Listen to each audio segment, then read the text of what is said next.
Dre'Una Edwards of Baylor should be on the court, wants to play. Let's talk all about it. Locked On Women's Basketball starts now.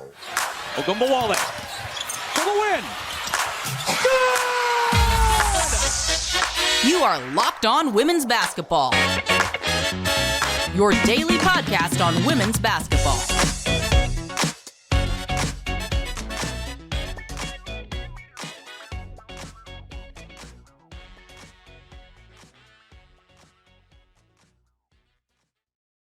Hi, everyone, and welcome to Locked On Women's Basketball. I'm your host, Howard Megdal, thanking you for making us your first listen every day. We are podcasting about the world of women's basketball 6 days a week, 12 months a year, always here for the stories that need to be told. And of course, we are brought to you not just by me, but by our entire team over at thenexthoops.com, where we have over 100 reported stories written about the world of women's basketball. You can subscribe for $9 a month or $72 a year. It all goes to making sure that what we're doing is permanent. And something that I wrote over at The Next last week was about, I mean, Dre, the only way for me to describe it is the saga of your year. And so, first of all, I thank you for being on the program. Second of all, I thank you for your candor talking about this. We're going to get into it, but I want to give our listeners just a brief sense of it up top, which is to say that you know Dre because you saw her dominate the floor last year over at Kentucky and, had a shot that will be remembered for as long as we are talking about basketball, and a shot that helped Kentucky win the SEC title over South Carolina. And in a year that South Carolina went on to win the title. Dre, at the conclusion of that season, decided to transfer to Baylor and has wanted to play, has been welcomed with open arms by Nicki Collen and the staff. Dre is doing remarkably well in school on the academic side, but there's that but, is not getting the opportunity to play. So, Dre, first of all, just so glad you're here. Thank you. Glad to be here. The shot you took, and we're just even going to start with that. Take me through how often you think about that shot, because I know it's got to be a little bit different for you now than it was, when you were still at Kentucky.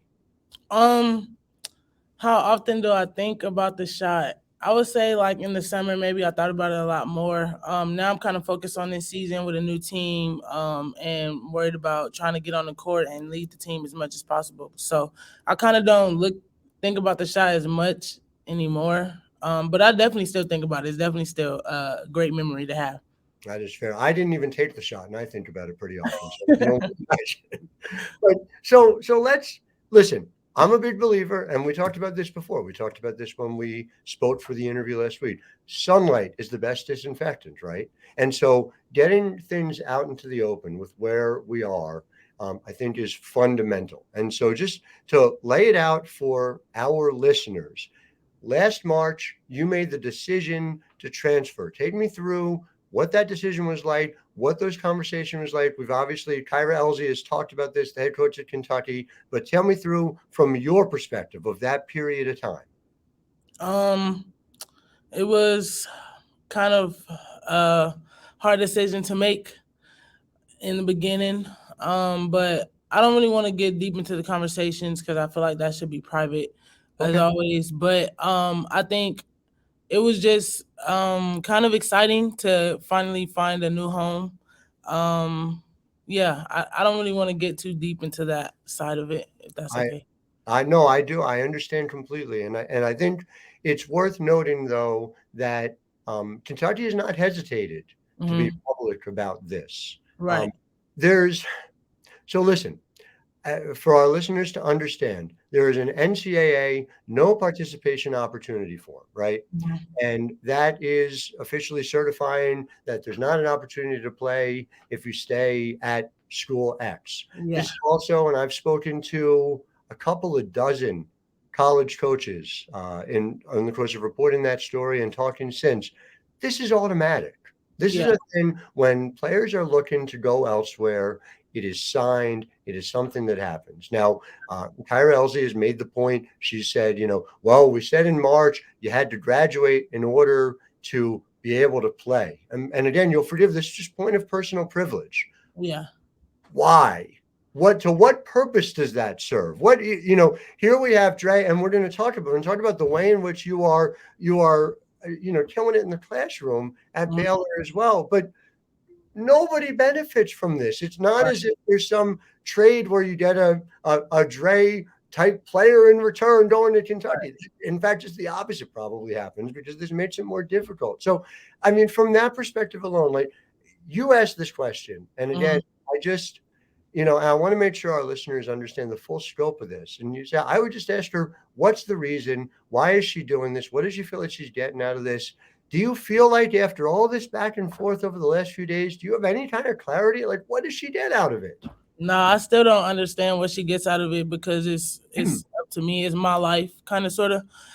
So I still don't really understand what she's getting out of it. But all I can say is, yeah, I was supposed to graduate, but it didn't happen. You know, things happen, but NCAA has put in other ways for kids to play. And it's just kind of upsetting that I'm not allowed to play when there's been plenty of transfers around the world that's been given the opportunity still, even if it's their second transfer and things like that. But, I can't hang my head low. I got to be a leader on the team. So I just keep pushing. Or third transfer or fourth transfer. Right. I mean, it's a very common thing. And obviously, to your enormous credit, the work that you've done to be there for your teammates, the work that you've done to be integrated into that system is seeing the way Baylor's been playing. Obviously, you're coming off, being National Team of the Week. Sarah Andrews, who's been a guest on this show, has been otherworldly. 30 points, no turnovers in a game. Just blows my mind.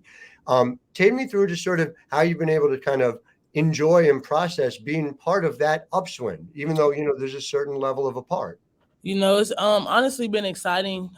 Just seeing my teammates' growth since the summer. It's been kind of hard, putting a new team together. We got like 7 new players, so it's definitely been a struggle, but it's been super exciting just being able to see the aftermath of everything that we've been through, all the hard work that we put in. It's actually been amazing to see, and just to know that I can still be a leader on the team without stepping foot on the court with them is fun and stuff like that. And we got to talk about Bugs as well. She got another freshman of the week. That's right. So I think that's been super exciting. I kind of took Bugs under my wing, and I kind of like to help guide her and things like that. So it's been super fun and exciting to watch. It's been significant, and I do think our listeners need to know about your pathway. Okay. And so I'm going to take you back to Las Vegas, Nevada, where you are a star at Liberty High School. You're thinking about what your college career looks like. What are you looking to get out of it? Just take me through sort of like where you wanted that to look when you were back in high school a few years ago. Well, I wanted to win a championship like I did. I wanted to win Freshman of the Year, which I did as well.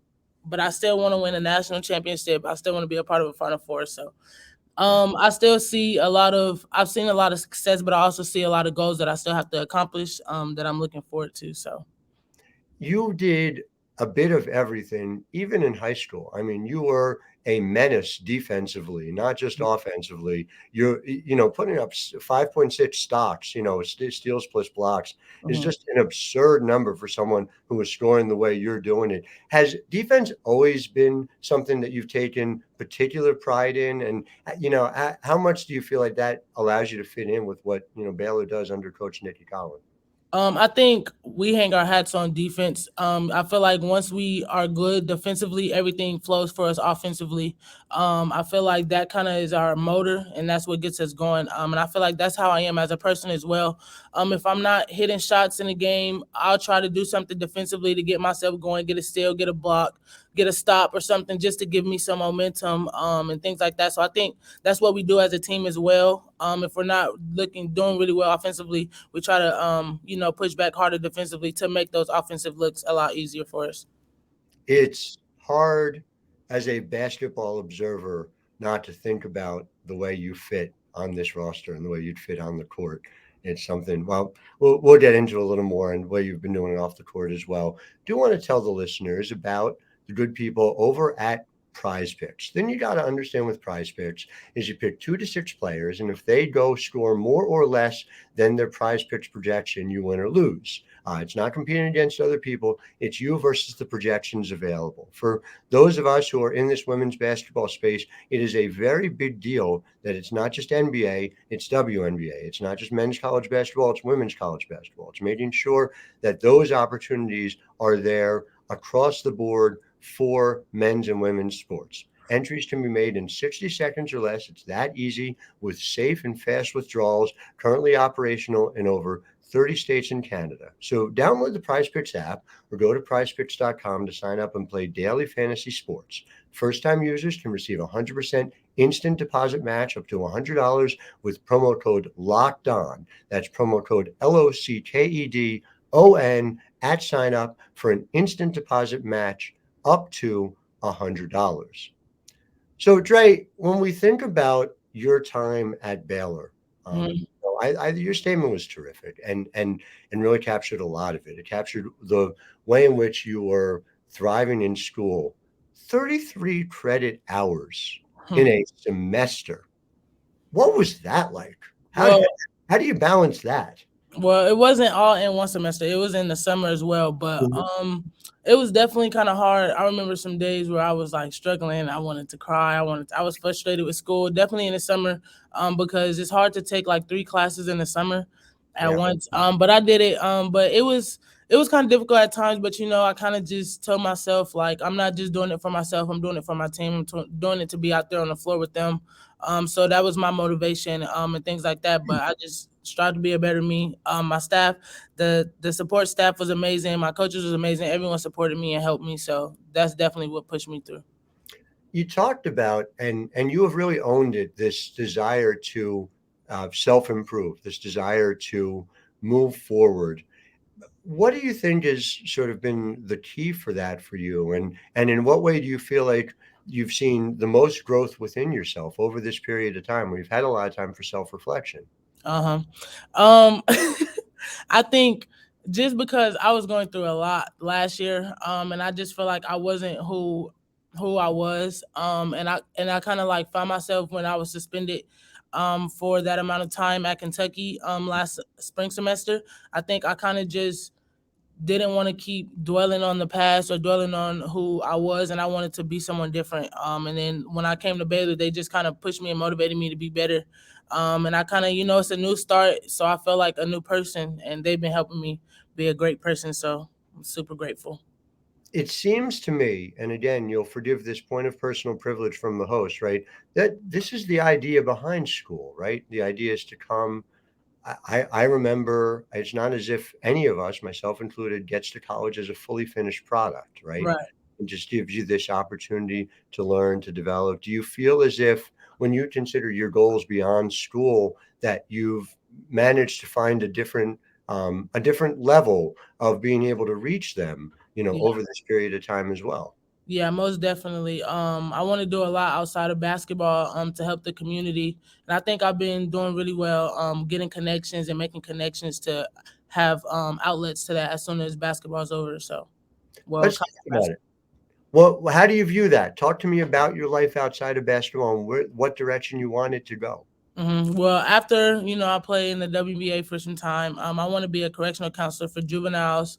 And I also want to open a nonprofit for tormented kids. So what led you in that direction? What made you want to pursue that? I think just the way I grew up and seeing not myself personally, but other people that I've known, people that I've been close to, kind of more so stir away to like, this is what my life is supposed to be, rather than finding hope or having joy in like doing something else or beating the odds. So I kind of want to be that outlet for kids and, younger kids now, because I feel like it starts when you're young. So I kind of want to give them hope when they're young and help them achieve their goals. Well, it's terrific to hear. But you did mention, of course, the WNBA first. So, I mean, just sort of a couple of things off the top of my head. First of all, obviously, you have been away from Vegas, but you certainly know what's been going on in Las Vegas. Yeah. Does something like the parade that they had after the Las Vegas won it all, is that something that A, you visualize, you think about yourself being in that moment, and B, does it drive you even harder to want to get to that WNBA goal? Of course, I definitely visualize myself being in that moment because I would love to be in that moment. And that's definitely a goal that I'm striving for. But right now, I'm still looking at NCAA and Final Four, Sure. and winning a national championship here. So I'm not looking too far in ahead because I still got to focus on what I have now. So When you were growing up, though, the Aces were, of course, in San Antonio back then. right. So what was your team and who, Oh, who were you watching? definitely LA Sparks, most definitely. Favorite player, Candace Parker. And are you hopeful she goes back to LA? And she's a free Um, agent, so that's the big buzz. I would love for her to go back to LA, but honestly, I think she's doing well where she is now. So, I think she's gonna do great wherever she goes, honestly. So There's no wrong answer for Candace Parker. You are right. absolutely true about that. That's So original CP3. that's right. The CP3. Well, Right. I'll say that. Right. The other aspect of your life at Baylor has been, and again, it dovetails, of course, with your path off the court as well. It is Greek life, but Greek life specifically with an eye on service. Can you talk to me about what that experience has been like and how you got involved? Um, it's honestly been fun. I've been super grateful. I've met amazing people already so far. And it's only gonna get better. But like I said, our motto is greater service, greater progress, and I kind of want to be an outlet for the community. So I feel like this was meant for me. When I came here, I kind of just wanted to branch out into the campus life at first, and then I started seeing Greek life and stuff like that, and I was like, I think this is something that I want to do. And yeah, I'm here now. Excited. Do you think that, not that anyone would wish this for themselves, right? But this opportunity stepping away, I talk to sometimes players who go through major injuries and they Mhm. say they're able to see the world and, through a coach's eyes doing it that Right. way. Do you feel as if you ever would have pursued, and again, for our listeners to know, Sigma Gamma Rho, this is a sorority that focuses on service to others. So it's very Yes. clearly, it's the mission statement. Do you think that ever happens if not for this? Um, honestly, I don't know. Like I said, I feel like I was a different person even just a year ago. So Mhm. honestly, I don't know. It was a thought sometimes, but not really. But I feel like as I've learned myself more, I kind of pursued it more because that's who I want to be and that's what I see for my future. So Yeah. On the court, when there are victories, I watch a lot of Baylor. So you are quick off the bench. You mhm. are, always excited, always able to do that. Has there been something that's been particularly satisfying for you? Even if it's in a mentoring capacity so Mhm. far this season. Honestly, like I said before, I've just been super excited to see all my teammates excel. But I'm gonna give another shout out to Bugs. I'm gonna also give a shout out to Bella. I feel like they have stepped up a lot as freshmen, and I know it can be hard, especially in this conference. And I feel like they have a big weight on their shoulders sometimes, but I feel like they've always executed and they've done as much as they could do, and I'm super proud of them. They've both been competing for freshman of the week, and I think that's dope to have two freshmen competing for it. So that's been super amazing. And like I said, I kind of took Bugs under my wing, but I could say the same for Bella as well. So just seeing them, elevate and prosper has been super fun to watch. At some level, with their size, and Dariana Littlepage Bugs, 6'1", Bella, I believe, is 6 foot even. Mhm. You'd speak to that better than I can, but just Yeah. size, things they do, the range of things they do, the two-way players, you kind of built to be able to mentor them in a very specific way. Yeah. Has it given you an eye, and maybe you had this previously, to the idea of coaching as well? What are your thoughts on that? Yeah, I do think I would want to coach one day. But that's something I kind of just feel like will come to me. I don't Hmm. really think about it as much just because I still want to do a lot of things outside of basketball within the community. But I definitely do think coaching would work for me. I'm very interested to talk about the next few weeks ahead and all of that, and there's no shortage of it. Before we get to that, do want to make sure we let our listeners know about Bet Online. Bet Online is your number one source for sports betting info, stats, news, and analysis. You get the latest odds and trends for every professional and amateur league out there. And again, every professional amateur league out there, NCAA on the women's side and the men's side, NBA, yes, but WNBA. I remember being in Dallas for the women's Final Four back in 2017. Your Gino Auriemma say, we're not getting to equality between men's and women's sports before we get those opportunities in the betting area as well. So head to the website today, betonline.net, or use your mobile device to learn more. betonline.net, where the game starts. And so there are some real fun ones coming up. There's, you've got this game coming up against Texas, I think a week from Sunday. Mhm. There are, we are in the meat of Yeah. conference play. Is there one that you are particularly relishing as you're seeing the next few weeks ahead? Honestly, I'm taking it game by game, just like I would do if I was actually playing. So I'm just super excited to see all the games. I'm super excited to see us keep flourishing and keep going forward and keep getting better and better every day. So I'm just super excited to see what's next for us. So I can't wait, I do. And then for you, and just talking about waiting, because there's been a lot of conversation on it. I talked to a former player who said, and there's a direct quote from her, that if I had a coach tell me she wants what's best for me, but kept me from playing, I would never forget it. And so I know it's got to be a challenge for you to balance that statement with that reality where you are at this time. Right. Do you visualize hearing that news? Do you let yourself visualize what that moment is going to feel like where you can be back out on the floor? Most definitely. I'm just waiting for my name to be called for sure. But I just know when my time comes, I'm gonna be ready for it. So I just keep, pushing, keep working for my goals. And like I said, I keep being a leader on the team and keep everyone eyes on the prize. So Well, Dre, it was a pleasure covering you where you've been. It's a pleasure covering you now. And it will be a pleasure to cover you in the W at some point in the future too, and hopefully in the NCAA tournament this time as well. So thank you, and thank you to our listeners for being part of this day, every day. I'll be back with you tomorrow with Illinois head coach Shauna Green and the surprising Fighting Illini. Until then, I am Howard Megdal, wishing you all a wonderful Wednesday. Ogunbowale for the win. You are Locked On Women's Basketball, your daily podcast on women's basketball.